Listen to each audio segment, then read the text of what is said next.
हमने कभी ये नहीं कहा कि हम 370 पे खामोश रहेंगे या 370 हमारे लिए अब मुद्दा रहा नहीं। कुछ लोग कहते थे कि आर्टिकल 370 हटा तो कश्मीर जल जाएगा, लेकिन कश्मीर जला नहीं, कश्मीर और खूबसूरती से खिला है। जम्मू कश्मीर में आर्टिकल 370 हटने के बाद हुए पहले विधानसभा चुनाव में नेशनल कॉन्फ्रेंस और कांग्रेस गठबंधन की जीत के बाद एनसी के नेताओं ने कहा कि आर्टिकल 370 जम्मू कश्मीर में मुद्दा था और आगे भी रहेगा। 10 साल बाद हुए विधानसभा चुनाव में नेशनल कॉन्फ्रेंस सीटों के लिहाज से सबसे बड़ी पार्टी बनकर उभरी है। उसके खाते में 42 सीटें आई, वहीं उसकी सहयोगी पार्टी कांग्रेस को 6 सीटें मिली हैं, जबकि बीजेपी ने जम्मू में अब तक का शानदार प्रदर्शन किया और उसे 29 सीटें मिली, लेकिन कश्मीर अब भी बीजेपी के लिए दूर ही नजर आया।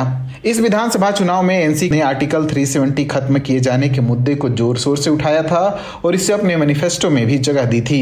हमने कहीं पे भी लोगों से ये नहीं कहा कि आप हमें वोट दे दो तो कल हम ये चीजें जो है हासिल करेंगे, लेकिन हम लोगों को ये यकीन दे रहे हैं कि इन मामलों पे हम खामोश नहीं रहेंगे, इस लड़ाई को हम छोड़ेंगे नहीं। वहीं बीजेपी ने इस चुनाव प्रचार के दौरान कहा था कि आर्टिकल 370 इतिहास हो गया है और वो कभी नहीं लौटेगा। दुनिया की कोई ताकत जम्मू कश्मीर में आर्टिकल 370 की वापसी नहीं करा सकती। आर्टिकल 370 संविधान का एक प्रावधान था जो जम्मू कश्मीर को विशेष राज्य का दर्जा देता था।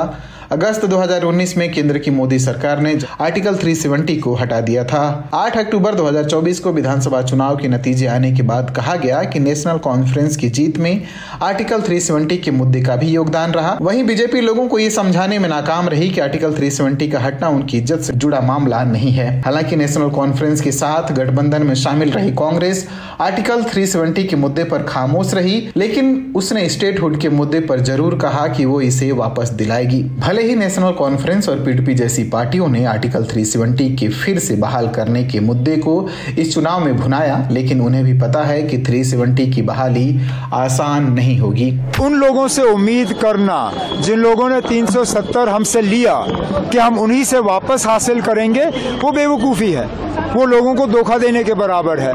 हम लोगों को धोखा देने के लिए तैयार नहीं है, लेकिन इस मुद्दे को हम जिंदा रखेंगे, इस पे हम बात करते रहेंगे और यह उम्मीद करेंगे कि आज नहीं तो कल मुल्क में हुकूमत बदलेगी, निजाम बदल जाएगा, ऐसी हुकूमत आएगी जिसके साथ हम बैठ के इस मुद्दे पे बात कर सकेंगे। नेशनल कॉन्फ्रेंस ये भी कहती रही है कि वो कानून के जरिए इसे लागू कराएंगे। जिससे 370 को निकाला है, उसी सुप्रीम कोर्ट ने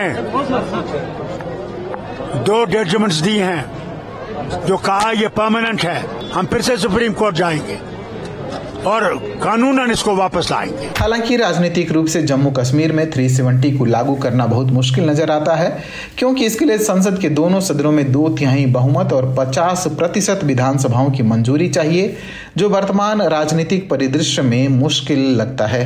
धारा 370 इतिहास बन चुकी है, वो कभी लौट कर नहीं आने सकती, हम आने भी नहीं।